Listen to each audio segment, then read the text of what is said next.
Okay, 8-channel scope here. Today we're going to do some in-cylinder pressure waveform analysis.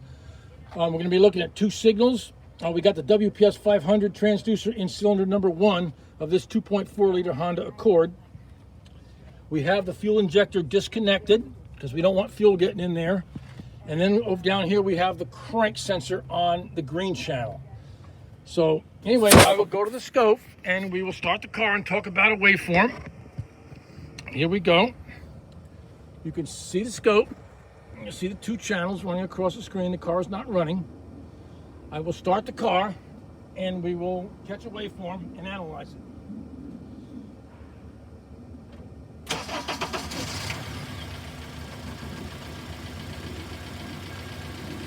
Okay, we see it going across the screen.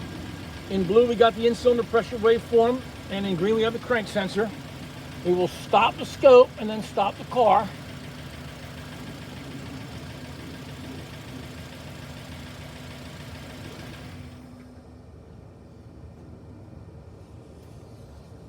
Okay, let's kind of zoom in on this puppy and see what we got here. First, I just want to make something a point as we talk about this this waveform is our towers. Our pressure, our idling pressure, which will always be lower than cranking pressure. Cranking pressure I'll show you in another video, but for today we're just going to talk about running pressure. We're running about 73 psi, which is good. It's going to be about 40% of cranking. Cranking, our towers would be higher because there's more time for air to get into the cylinder. Nonetheless, we're running about 73 psi, and more than that, we're very even. We're even on our towers. We don't see one that every now and goes down low and then comes back up. That would be indicative of a sealing problem within the cylinder, possibly a valve not sealing consistently, maybe a piston ring issue that's temperature related. Just bear in mind that first thing we analyze, we want to look at the top of our towers and make sure that we're even. And also, to do this test, it's really important we have a fairly decent running engine. We don't want too much idle hunting. You won't get accurate results. So if we had an engine running really bad and it was hunting all over the place, we would not want to use this test. We'd probably attack the car in another modality, possibly a relative compression test, something like that, to make sure we have the engine running fairly decent, fairly smooth, so we get an accurate picture of what we're looking at. Anyway, let's zoom in on our waveform. This is a fire cycle. This is 720 degrees of rotation. We are going to come in here and take a look at this. And as you can see, this is our piston coming up on the compression stroke. It reaches the top right here. Pretty much we'll call that top dead center. Probably not I wouldn't call it a dial indicated top dead center, but nonetheless, it is fairly close. As then the piston ascends or descends, comes down on what would have been the power stroke on a normal running cylinder, but right now in the kind of analytical terminology, we'd say this is a decompression stroke. We would call this the expansion pocket. And right about here, and I'll kind of get us a measurement, we're going to see when the exhaust valve opened. And we're going to say the exhaust valve opened about, it looks like about 30 degrees before bottom dead center. Right around the point where it came off its seat, and we had a dynamic pressure change, and it came up, and this would be bottom dead center. This is the exhaust stroke. That's the plateau where the piston is pushing exhaust out of the exhaust stroke, out the tailpipe. Our pressure on our plateau is important because that tells us if we have any clogged exhaust or any exhaust restriction. We're looking about right there. That is pretty much zero. Okay, we know we're not even close to anything problematic. I've seen them as high as 5 at idle, and the car ended up being a restricted exhaust. When I snapped the throttle, that's even a better way to check for a clogged exhaust. You'll see an elevation. I've seen them get up to 35, 40 on restricted catalytic converters. So as we go across the exhaust plateau, the intake valve opens about right here and the exhaust valve closes right here. That area we don't really analyze too much because it's such a congested area. We don't try to split hairs as far as when exactly valves open and close, but we definitely want to look for a downward pocket here as the piston comes down and the intake valve starts to open and it pulls it into a vacuum. Right there, I'll run the cursor down into that area. That is going to be, I'm seeing negative 0.84 psi. So to get inches of mercury, I would double that. That would get us around 21 inches of vacuum if we had a conventional vacuum gauge on the engine. That's a Honda for you. They have really good vacuum, and they like about 21 inches of vacuum. Over here, as it moves away from bottom dead center, it starts to come up, it starts to ascend, but right around here is when the intake valve closes. When that intake valve closes, that's a chance for the cylinder to start to build pressure. So we're going to say, as far as degrees, we are looking about, let me get a picture. Oh no, okay, hang on. Okay, that's about 56, which is good. That's pretty spot on. I've tested a lot of good Hondas, and 55 would be ideal, but nonetheless, 56 degrees after bottom dead center, we start to see the pressure rise. That's right when the intake valve closed. Now, come on. A little screen problem. We'll get going. Come on, baby. All right, little technical snafu here.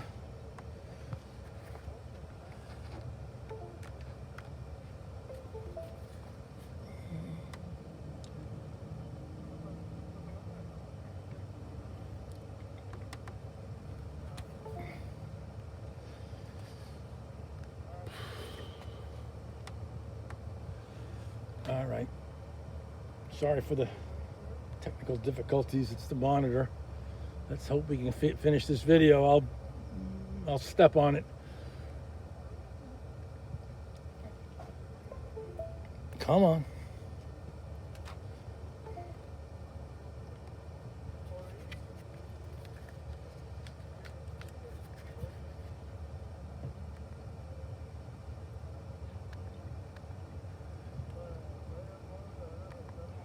Come on, come on. I see yellow. Okay. All right. So what I'm going to do is, while I still got this monitor working, I'm going to start the car. I'm going to let it idle. I'm going to increase the time base, and we will analyze it. Okay, come on, monitor.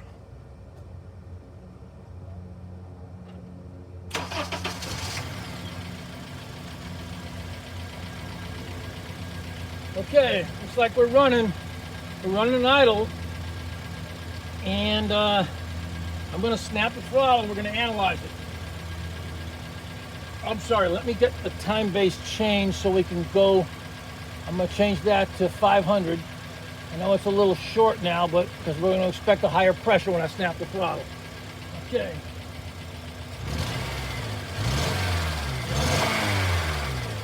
All right, I'll stop the scope. And hopefully the monitor will cooperate for about 5 more minutes.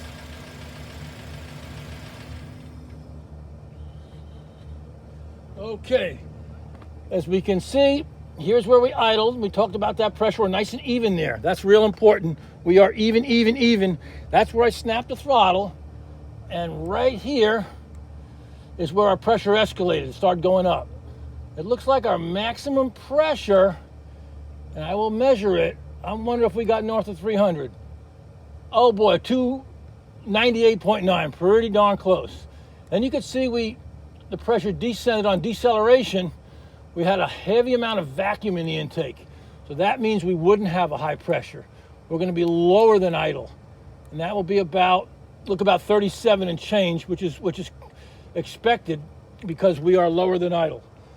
I just want to go back to the pressure snap and have you analyze a certain portion of it.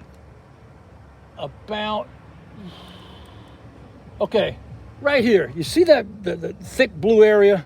You see how we're not elevated here? I'll get the cursors down there and we will kind of analyze how much pressure that is. That's really has a lot of diagnostic value as far as looking at exhaust pressure. We're about 1.9. That's where the throttle snapped. That's really good flow.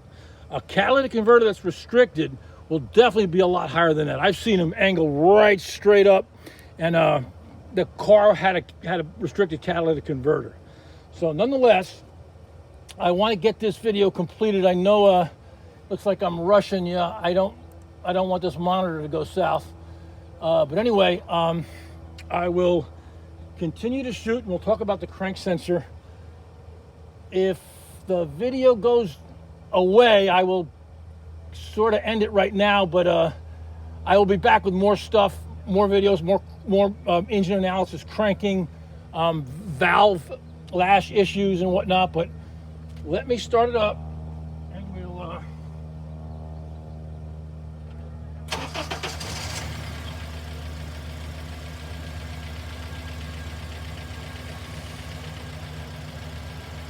okay, I want to get to a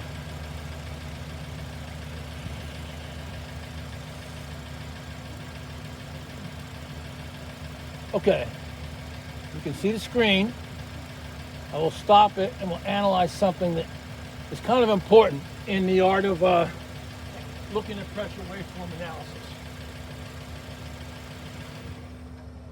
There's a reason why I use the second channel in green during this presentation, because what you want to do, I always find the best thing to do is to learn top dead center, is to learn the crankshaft signal, because so many times when we're analyzing in-cylinder pressure, we have symptoms where the timing chain has jumped, a flywheel has broken, excuse me. And if we could learn what good is, then when we have bad, then we can make a comparison. If you just look here, and I just want to show you one more thing, which I think has a lot of diagnostic value, is this section right here. Okay, if I'll take a vertical cursor and put it on the top of the tower, the car's idling, and if we look at green, we see that's the crank sensor's TDC. So right there, if you took a snapshot of that and froze it for a 2004 Honda Accord, that's a really good picture of where the crank sensor is, where top dead center is. So if we had a situation where we had good pressure and this thing was askew, it was a few degrees off, we know we got something going on here. Well, maybe we can't trust the crank sensor because it's got a sheared keyway. Well, okay. All right. Okay, I think I'm gonna have to end the video. Anyway, I hope you got much out of that. This monitor is not very cooperative. There'll be more to come, and you did get that last shot of the. I can see it on the computer now. I can't see it on the monitor. Take a snapshot of that and look at the top of the tower and look at the crank sensor. There's a definite relationship between those guys. It has so much diagnostic value when we know known good, when we're trying to analyze an engine. The 3.6 liters on the GM, the Chrysler, which have the flywheels that are known to shear and break.